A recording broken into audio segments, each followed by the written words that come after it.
Hi everyone, this is JP. Today we need to talk about cyberbullying.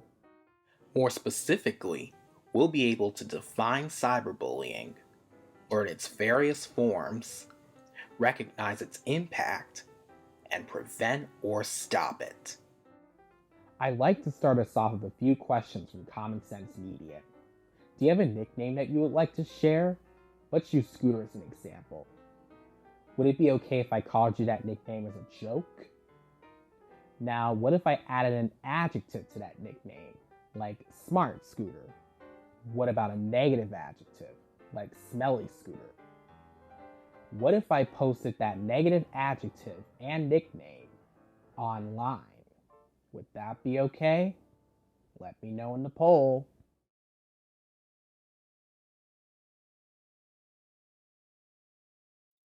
If I posted that negative adjective and nickname online, that would most likely not be okay. In fact, it's called cyberbullying. Common Sense Media defines cyberbullying as the use of power and technology to repeatedly hurt others. It can happen anytime, anywhere, often anonymously, and frequently involves two or more people.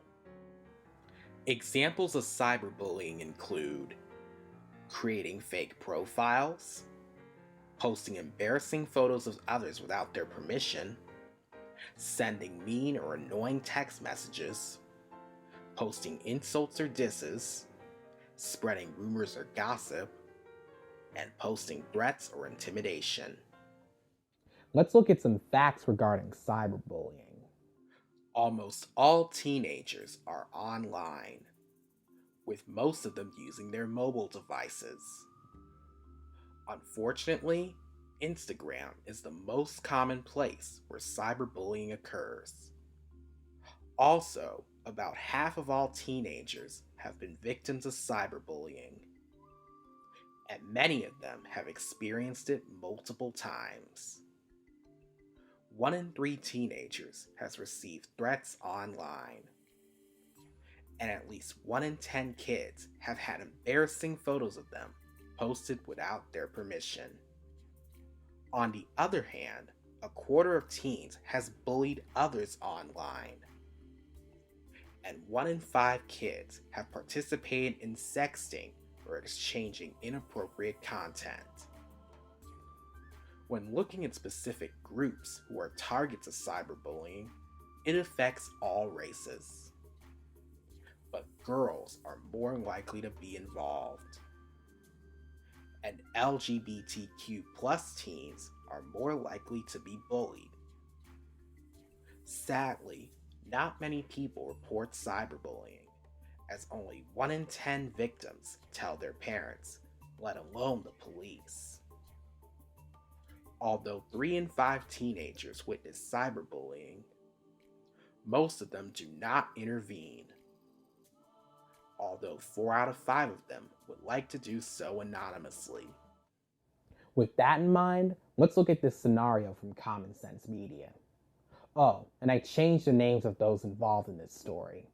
And I quote, Derek sends his friend Jake a short video he made at home, a reenactment of a famous fantasy movie scene. Jake, laughing at how Derek looks, shows it to another boy, Ben, at school. Ben laughs at Derek too, and then he decides to post it on a video sharing website.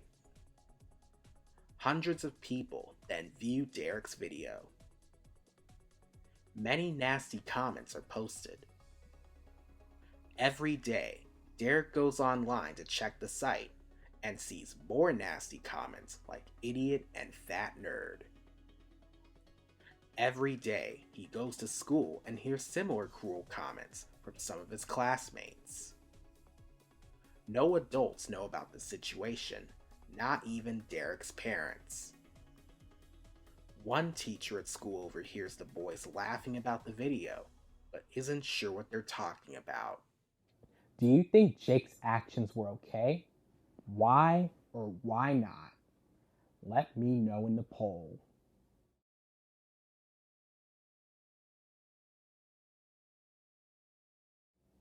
If you thought Jake's actions were not okay, you would be correct. They were examples of cyberbullying because Derek was probably embarrassed and upset. Now I want you to imagine that you are either Jake, Ben, the teacher, or one of Derek's parents. Think about what they did, what they could have done, and why they didn't take such action. I'll give you a few minutes to consider their perspectives.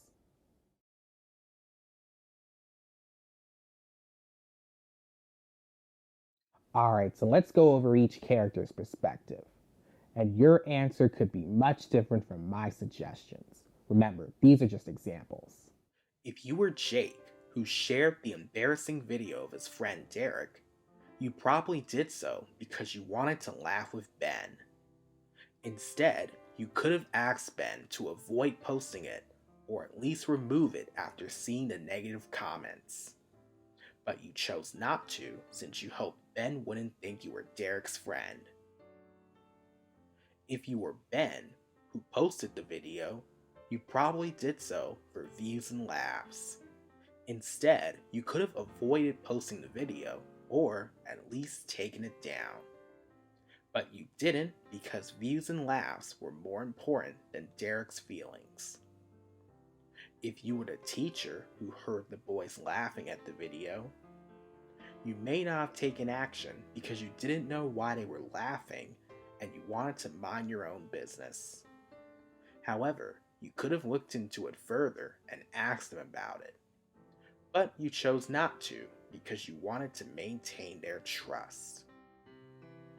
And finally, if you were one of Derek's parents, you probably had no idea what happened.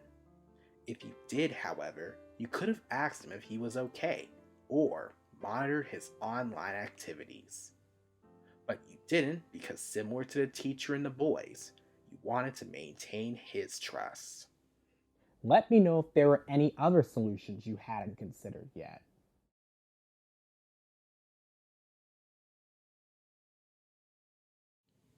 Sadly, victims of cyberbullying are at a greater risk of experiencing mental health issues, including anxiety, depression, self-harm, and even suicide. Also, because most negative content often remains on the internet forever, those who experience cyberbullying can face ongoing embarrassment. And finally, cyberbullying ruins the reputations of both victims and perpetrators. For example, if a cyberbully applies to college or a job, they might be rejected due to their past actions. So, what can we do to stop cyberbullying, even before it starts? If you witness cyberbullying, you can empathize with the victims or imagine how they feel. You can decide how to treat others, set standards as to how you should be treated, develop relationships with others, and choose what is right or wrong. The scenario of nicknames we discussed earlier was an example of empathy. More importantly, you can respond to cyberbullying by being an ally or an upstander. Allies respond to bullying by supporting the victim, more specifically, checking in with them or defending them. If Ben had not posted the video of Derek we discussed earlier, or one of Derek's parents had checked in with him, they would have been allies.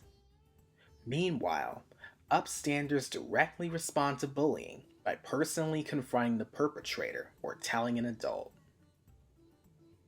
If you're a victim of cyberbullying, make sure you block the bullies on social media. Also, don't take revenge or even respond to cyberbullying. And most of all, tell a trusted adult or friend immediately. Your parents can also prevent cyberbullying by communicating about it with you, understanding the technology you're using, and even placing your family's computer, if you have one, in a shared room of the house, such as the living room, so they can more closely monitor your online activities. Both you and your parents should save evidence of cyberbullying. For instance, print the harassing messages and posts in question. And more importantly, you should report it to an adult as soon as possible. You could tell a school staff member, or if necessary, the police. There are many forms of cyberbullying and just as many lasting effects. However, if we stop it before it starts, we can make a huge difference. To close it out, Common Sense Media reminds us to be, quote, kind and courageous. I'm JP, and I'll catch you later.